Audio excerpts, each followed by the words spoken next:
ಅಲ್ಪಸಂಖ್ಯಾತ ಮಕ್ಕಳಿಗೆ ಗುಣಮಟ್ಟದ ಶಿಕ್ಷಣವನ್ನು ನೀಡಬೇಕಾಗಿದೆ. ಅದಕ್ಕೋಸ್ಕರ ನಮ್ಮ ಸರ್ಕಾರ ಒಂದು ಒಳ್ಳೆಯ ಚಿಂತನೆಯನ್ನು ಮಾಡ್ತಾ ಇದೆ. ನಾವು ಶ್ರಮಿಸ್ತಾ ಇದ್ವಿ. ಶಿಕ್ಷಣಕ್ಕಾಗಿ ನಮ್ಮ ಸರ್ಕಾರ ಒಂದು ಪ್ರಮುಖ ಆದ್ಯತೆಯನ್ನು ಕೊಡ್ತಾ ಇದೆ ಅಂತ ಹೇಳಿ ವಸತಿ ಸಚಿವ ಆಗಿರುವಂತಹ ಜಮೀರ್ ಅಹಮದ್ ಹೇಳ್ತಾ ಇದ್ದಾರೆ.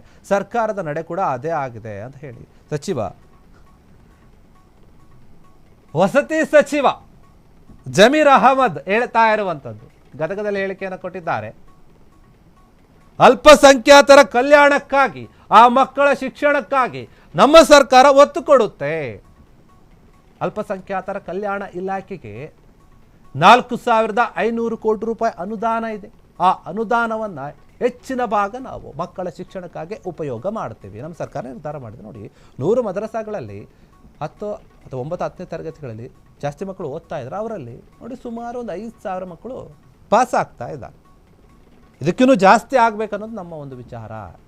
ಎಲ್ಲ ಮಕ್ಕಳುಗಳು ಮದರಸಗಳಲ್ಲಿಯೂ ಕೂಡ ಉತ್ತಮವಾದಂಥ ಒಂದು ಶಿಕ್ಷಣವನ್ನು ಪಡಿಬೇಕು. ನಾವು ಅದನ್ನು ನೀಡೋಕೆ ಯೋಚನೆ ಮಾಡ್ತಾ ಇದ್ದೀವಿ. ಈ ಕಾಳಜಿಯೊಂದಿಗೆ ಸರ್ಕಾರ ಕೆಲಸ ಮಾಡ್ತಾ ಇದೆ ಅಂತ ಹೇಳಿ ಜಮೀರ್ ಅಹಮದ್ ಅವರು ಹೇಳ್ತಾ ಇದ್ದಾರೆ. ಅಲ್ಪಸಂಖ್ಯಾತ ಮಕ್ಕಳಿಗೆ ನಾವು ಗುಣಮಟ್ಟದ ಶಿಕ್ಷಣವನ್ನು ಕೊಡೋಕೆ ಯೋಚನೆ ಮಾಡ್ತಾ ಇದ್ದೀವಿ. ನಮ್ಮ ಸರ್ಕಾರದ ಯೋಚನೆ ಕೂಡ ಅದೇ ಆಗಿದೆ. ಯಾಕಂದರೆ ಮದರಸಾಗಳಲ್ಲಿ ಓದುವಂತಹ ಮಕ್ಕಳೇನಿದ್ದಾರೆ, ಕೆಲವರು ಚೆನ್ನಾಗಿ ಓದ್ತಾ ಇದ್ದಾರೆ, ಇನ್ನು ಕೆಲವರಿಗೆ ಸರಿಯಾದ ರೀತಿಯಲ್ಲಿ ಶಿಕ್ಷಣ ಸಿಗ್ತಾ ಇಲ್ಲ. ಎಲ್ಲರಿಗೂ ಕೂಡ ಒಂದು ಒಳ್ಳೆಯ ಗುಣಮಟ್ಟದ ಶಿಕ್ಷಣ ಕೊಡಬೇಕು ಅನ್ನುವಂಥದ್ದೇ ನಮ್ಮ ಸರ್ಕಾರದ ಗುರಿಯಾಗಿದೆ. ನಾವು ಆ ನಿಟ್ಟಿನಲ್ಲಿ ಕೆಲಸ ಮಾಡ್ತಾ ಇದ್ದೀವಿ. ಅಲ್ಪಸಂಖ್ಯಾತ ಇಲಾಖೆಗೆ ಕಲ್ಯಾಣ ಇಲಾಖೆಗೆ ಅನುದಾನ ಬಂದಿದೆ. ಸುಮಾರು 4,500 ಕೋಟಿ ರೂಪಾಯಿ ಏನಿದೆ, ಆ ಅನುದಾನವನ್ನು ನಾವು ಬೇರೆ ಕೆಲಸಗಳಿಗೆ ಬಳಸ್ತೀವಿ. ಅದರ ಜೊತೆಗೆ ಸ್ವಲ್ಪ ಹೆಚ್ಚಿನ ಪ್ರಮಾಣದಲ್ಲಿ ಮಕ್ಕಳ ಶಿಕ್ಷಣಕ್ಕಾಗಿ ನಾವು ಹೊತ್ತನ್ನು ಕೊಡ್ತೀವಿ, ಅಂದರೆ ಅದಕ್ಕೇನೆ ಪ್ರಾಮುಖ್ಯತೆಯನ್ನು ಕೊಡ್ತೀವಿ ಅಂತ ಹೇಳಿ ಜಮೀರ್ ಅಹಮದ್ ಅವರು ಹೇಳ್ತಾ ಇದ್ದಾರೆ. ಮದರಸಗಳಲ್ಲಿ ಮಕ್ಕಳೇನು ಓದ್ತಾ ಇದ್ದಾರೆ, ಅವರ ಒಂದು ಶಿಕ್ಷಣಕ್ಕೆ ಒತ್ತು ಕೊಡ್ತಾ ಇದ್ದೀವಿ ಅನ್ನುವಂತಹ ವಿಚಾರವನ್ನು ಹೇಳ್ತಾ ಇರುವಂಥದ್ದು ಜಮೀರ್ ಅಹಮದ್ ಗದಗದಲ್ಲಿ ಮಾತನಾಡ್ತಾ ಅವರು ಹೇಳ್ತಾರೆ. ಯಾಕಂದರೆ ನೋಡಿ, ರಾಜ್ಯ ಸರ್ಕಾರ ಅಲ್ಪಸಂಖ್ಯಾತ ಸಮುದಾಯದ ಮಕ್ಕಳಿಗೆ, ಅವರು ಬಡವರಿರ್ತಾರೆ, ಅವ್ರಿಗೆ ಒಳ್ಳೆಯ ಶಿಕ್ಷಣ ಬೇಕು ಅಂತಂದರೆ ದುಡ್ಡಿನ ಕೊರತೆ ಇರುತ್ತೆ. ನಮ್ಮ ಸರ್ಕಾರ ಅದನ್ನು ಗಮನಿಸಿದೆ. ಹೀಗಾಗಿ ನಾವು ಈ ಒಂದು ನಿರ್ಧಾರವನ್ನು ತೆಗೆದುಕೊಳ್ತಾ ಇದ್ದೀವಿ. ಇದೇ ವಿಚಾರವನ್ನು ಅವರು ಗದಗ ಜಿಲ್ಲೆಯಲ್ಲಿ ಕರ್ನಾಟಕ ಮೌಲಾನಾ ಆಜಾದ್ ಪಬ್ಲಿಕ್ ಸ್ಕೂಲ್ ಏನಿದೆ, ಇಂಗ್ಲೀಷ್ ಮೀಡಿಯಂ ಸ್ಕೂಲು, ಅಲ್ಲಿ ಹೊಸ ಕಟ್ಟಡವನ್ನು ಉದ್ಘಾಟನೆ ಮಾಡ್ತಾರೆ.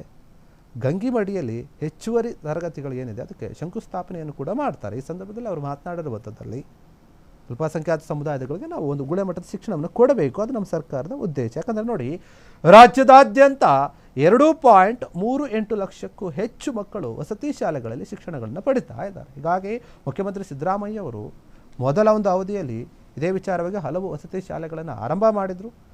ಈಗ ಹೆಚ್ಚುವರಿಯಾಗಿ 100 ವಸತಿ ಶಾಲೆಗಳನ್ನು ಪ್ರಸ್ತಾಪ ಮಾಡ್ತಾ ಇದ್ದೇವೆ, ಪ್ರಸ್ತಾಪಿಸುತ್ತಿದ್ದೇವೆ. ಅಂದರೆ ಮಾಡಬೇಕನ್ನುವಂತಹ ಯೋಚನೆ ಇದೆ ಅಂತ ಸರ್ಕಾರಕ್ಕೆ.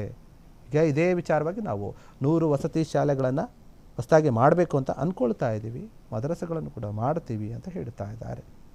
ಸಣ್ಣ ಅನುದಾನದಲ್ಲಿ ನಾವು ಗುಣಮಟ್ಟದ ಮತ್ತು ವಿಶಾಲವಾದಂತಹ ಕಟ್ಟಡಗಳನ್ನು ನಿರ್ಮಾಣ ಮಾಡುವಂತಹ ಉದ್ದೇಶ ಇದೆ. ಇದರ ಜೊತೆಗೆ ಈ ವಿಚಾರಗಳನ್ನೆಲ್ಲವನ್ನು ಕೂಡ ನಾವು ಮನದಟ್ಟು ಮಾಡ್ಕೊಳ್ತಾ ಇದ್ದೀವಿ. ಮುಂದಿನ ದಿನಗಳಲ್ಲಿ ಮಾಡ್ತೀವಿ.